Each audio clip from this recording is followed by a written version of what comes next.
Hello, everyone. This is Pastor Joyce Erickson with BelieversBibleSchool.com. And in our video today, we are beginning our study on Acts 12. And I'm excited. It's a good study today. And so join me as we go into verse 1 in chapter 12. But what we're going to be doing now is we are going to be leaving Antioch, and we're going to go back to Jerusalem because a lot of stuff is happening in that city. Verse 1 says, "Now, about that time, Herod the king stretched out his hand to harass some from the church, and he killed James, the brother of John, with the sword." That meant he was decapitated. James, the brother of John, was one of Jesus' disciples who had become the first apostle to be martyred. While he wasn't the first believer to be martyred, as we have seen with Stephen, and he certainly would not be the last. So, in a streak of violent persecution against Christians, James was beheaded under the rulership of Herod Agrippa the first with the sword, again, meaning he was beheaded. Now, this kind of death shows us that James was killed under civil rule, not under the Sanhedrin Council, but under the Roman government, because Jews were only allowed to stone someone to death, and they only did that if they violated the law of Moses. So what we see here is the death of James, the brother of John. It had occurred during the time of the Passover in the spring. We know Passover is always in the spring, in April sometime. And it says that because the Passover is often referred to as the days of unleavened bread, because the Jews were forbidden to eat any unleavened bread at that time. And so what happens is here we began a series of persecutions going on against the Christians, and really we find ourselves in a similar situation like that of Jesus, who was hated by the Jews, and it pleased Pilate and King Herod the Great to have Jesus killed to keep the peace within the domain of their territory. And it says in verse 3, "And because he saw that it pleased the Jews, he proceeded to further seize Peter." Now it was during the days of unleavened bread. So that tells you right there, it was during the time of the Passover.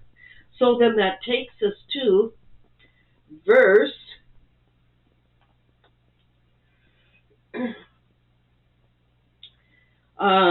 4. "So when he had arrested him," meaning Peter, "he put him in prison and delivered him to 4 squads of soldiers to keep him, intending to bring him before the people after Passover." So for fear that Peter would escape like he had before, we've seen this happen, and when he escaped from Antonio's fortress on the temple grounds, Peter was chained by 2 guards within his cell, one cuffed on each hand or ankle, and 2 guards were outside of his cell. Excuse me. Verse 5. "Peter was therefore kept in prison, but constant prayer was offered to God for him by the church. And when Herod was about to bring him out, that night Peter was sleeping, bound with 2 chains between 2 soldiers, and the guards before the door were keeping the prison." So we know that following the death of James, fear now had come upon the believers in Jerusalem for Peter's life. And as such, they gathered together for prayer at the home of Mary, the mother of John Mark. And it said here that they were in constant prayer in verse 5. And in the Greek, constant means fervent, intense prayer was given for Peter to God. And because it was the time of the Passover, with thousands upon thousands of Jews celebrating the feast, fearing a riot, they chose to wait until after the feast. And we also know, and as I said, I brought out before, that Jews never conducted any business outside of their feast time. So King Herod Agrippa the first also knew that because of his political intention to please the Jews, and with his intention to gain popularity and keep peace, he knew it was just best wait until the Passover before sentencing Peter on charges of being a believer in Jesus Christ. So Peter sat in prison the entire time, chained to two guards until the end of the Passover. And it was during that time prayers were offered continually by the believers in Jerusalem for his release. Now we need to know there is certainly power in prayer. Because in verse 7 it says, "Now behold, an angel of the Lord stood by him, and a light shone in the prison, and he struck Peter on the side and raised him up, saying, 'Arise quickly.' And his chains fell off. Then the angel said to him, 'Gird yourself and tie up your sandals.' And so he did. And he said to them, 'Put on your garment,' his cloak, 'and follow me.'" So this was the night that the night before, Peter was to stand before Herod for his sentencing. Now he's asleep between these two soldiers who were also asleep, along with the guards outside of the prison cell. They're all asleep. This is in the middle of the night. And suddenly an angel of the Lord appeared before Peter in his cell and told him, "Put on your sandals, put on your cloak," with instruction for him to follow him.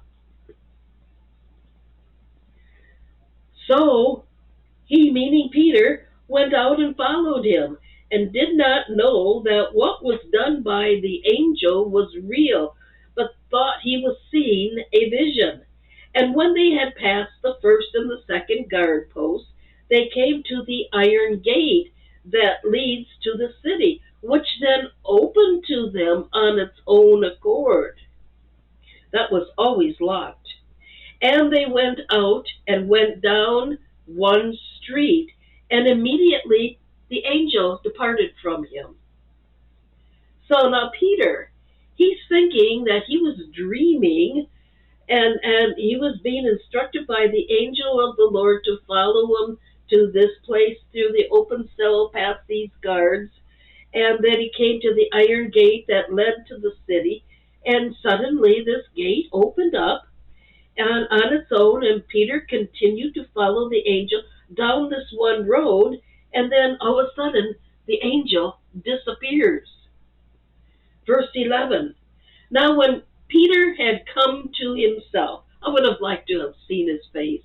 "When he had come to himself, he said, 'Now I know for certain that the Lord has sent his angel and has delivered me from the hands of Herod,'" meaning Herod Agrippa the first, "and from all the expectations of the Jewish people."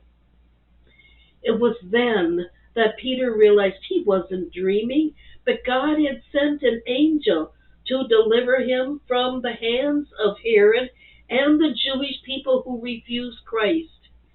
God was truly watching out for Peter. Verse number 12, "And so when he had considered this, He came to the house of Mary, the mother of John, whose surname was Mark, where many were gathered together praying.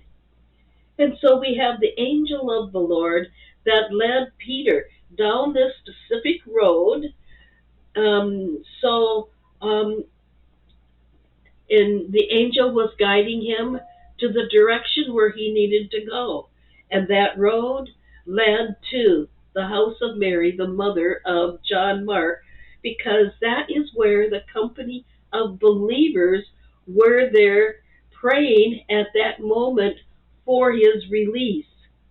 So then, verse 13, and as Peter knocked on the door of the gate, and just about all houses had fences and gates because a lot of them had their animals that lived with them and they couldn't be wandering around. So as Peter knocked at the door of the gate, a girl named Rhoda came to answer. Well, when she recognized Peter's voice, because of her gladness, she did not open up the gate, but ran in and announced that Peter stood before the gate. So here we have Rhoda, all excited, whom many say Rhoda was a servant in the house of Mary, but she answered the knock and could hear Peter's voice. And in her excitement, she just turned around and ran into the house and said, "Is Peter out there?" In the meantime, Peter just keeps knocking and knocking for them to open up the gate. Now they said to her, "You're beside yourself." Yet she kept insisting that this was so. So they said, "Oh, it's his angel." Now Peter, he's continuing knocking, and when they opened the door and saw him, they were astonished. The prayers inside did not believe Rhoda, claiming that they were claiming it was his angel, but she kept insisting, "Peter is outside." He just kept knocking at the door in fear of exposure until the prayers got up and finally opened the door, seeing Peter in the flesh, and they were all astonished. And you know what's also astonishing?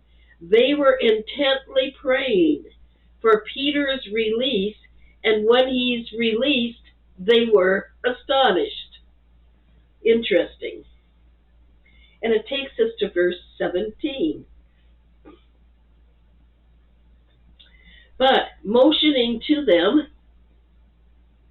let's see, I think, there we go. But motioning to them with his hands, "Shh, keep silent."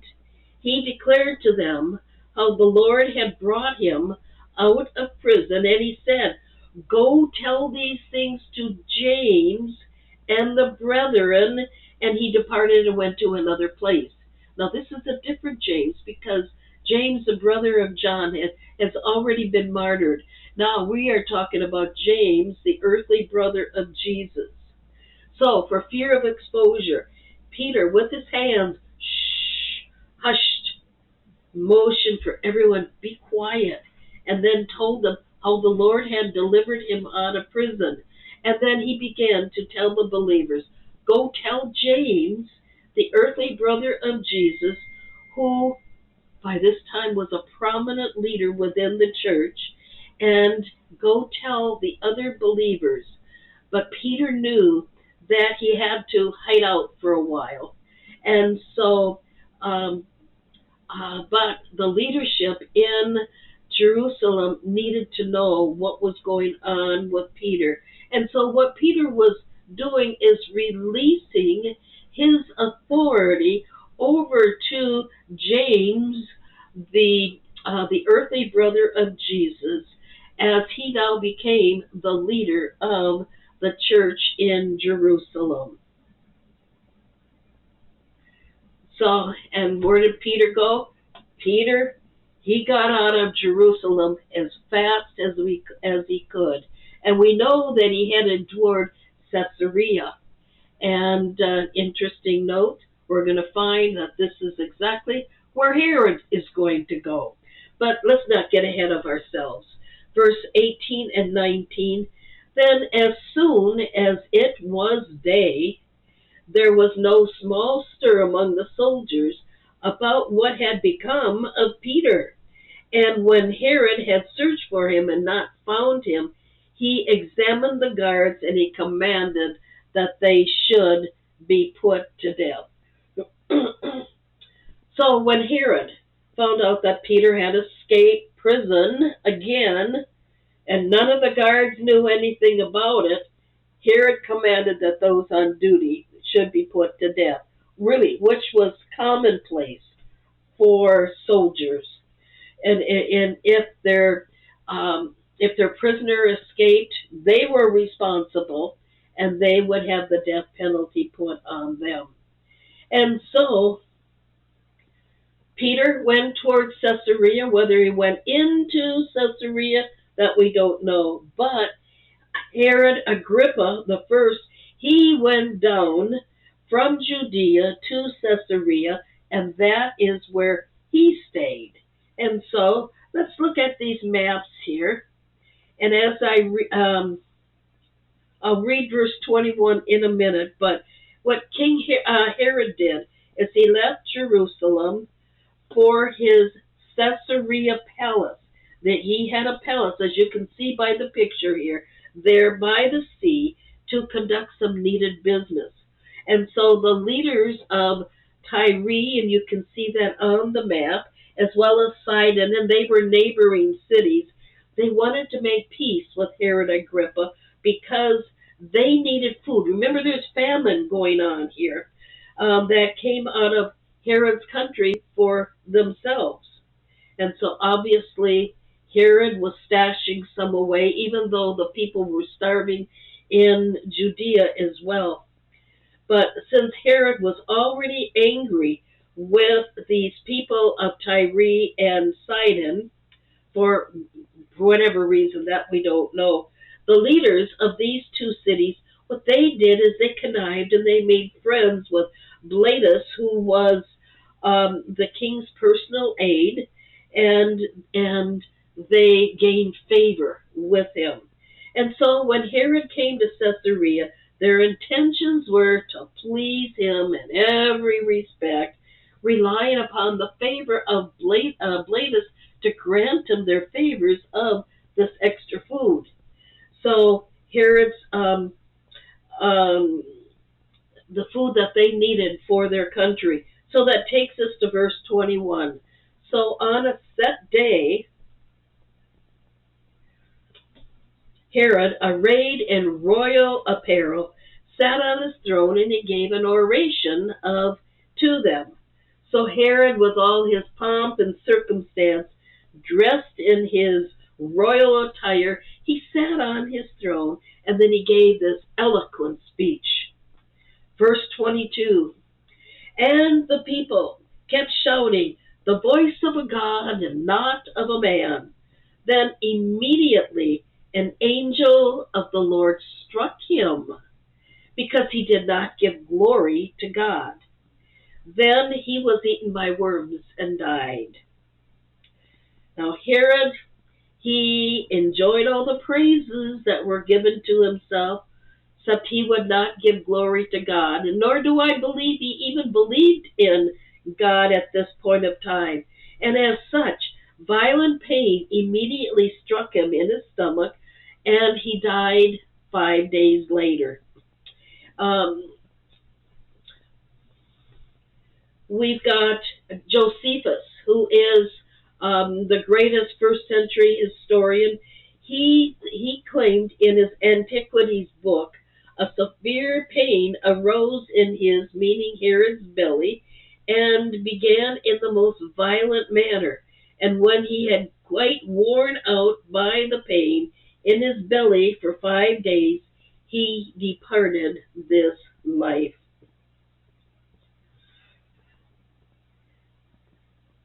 So Herod had fought against God. And let's see, where are we here? Okay, I'm maybe a little ahead of myself, but that's okay. So Herod had fought against God by first killing James, and was planning on doing the same thing with Peter. We know that. And he believed that He was more powerful than God against God's people. However, God showed him that God was in charge. And his death, Herod's death, was his judgment upon the earth to face an eternal judgment for all eternity. And as such, the church was now free of its tyranny. And so, because Herod Agrippa was now dead, the unbelieving Jews weren't quite as brave as what they were before when their king was showing favor toward them.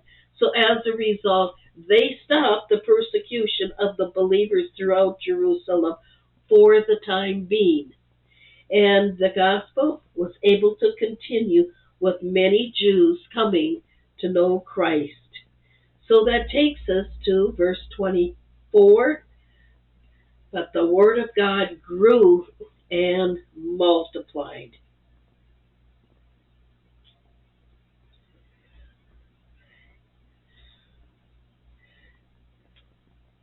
And so, verse 25, and Barnabas and Saul returned from Jerusalem when they had fulfilled their ministry, and they also took with them John, whose surname was Mark. So Barnabas and Saul, as shown, as we saw in our last chapter, had brought down some relief money for the believers in Judea because poverty had overtaken many of the believers in Jerusalem. So now, on their return trip back to Antioch, they brought back with them John Mark, the son of Mary, where the believers in remember where the believers met for prayer for Peter's release? Okay, so they are now bringing back John Mark with them. So, what have we learned in this lesson? We have seen in this chapter that believers, they did live in persecution. And there was a lot of evil men around them that wanted them dead. And we've seen where James was martyred, and every effort was given to martyr Peter as well. And why did God save Peter and not James? I'm really not sure. But God knew that Peter had a big assignment on his life. Did that have something to do with it? I guess I'm not going to say. But James, he went on to glory. He just went on a little earlier to receive his reward, but Peter stayed upon the earth. So, we do know that Jesus called Peter. He was called to begin the church, and Peter was fulfilling his call when he was arrested. And God had a lot of work ahead for Peter to do while he walked the earth. So God's divine protection was upon him. And we also saw the power of God working when earnest prayer for believers are spoken. This is awesome. I mean, this was a real miracle. Peter was miraculously delivered. And what God did for Peter back then, he can even still do today. And I'll talk about that in a later episode. And we also saw that God will only allow wickedness to go just so far, and then God puts a stop to that. We see that throughout history. Just so far, wicked will go, and then God stops it. Now, nobody has to do anything. God will do what God is going to do. In His timing, He will take evil out by, and He did in this case, by striking Herod down, and he died. So, in our next lesson, as we go into Acts 13, our attention will leave Jerusalem. We are going to go back to Antioch to see how God was moving to further the gospel in that city. So until then, this is Pastor Joyce Erickson with BelieversBibleSchool.com. Join me again in our next episode of Acts 13. So thank you for today. God bless you. We will see you next time. Bye bye.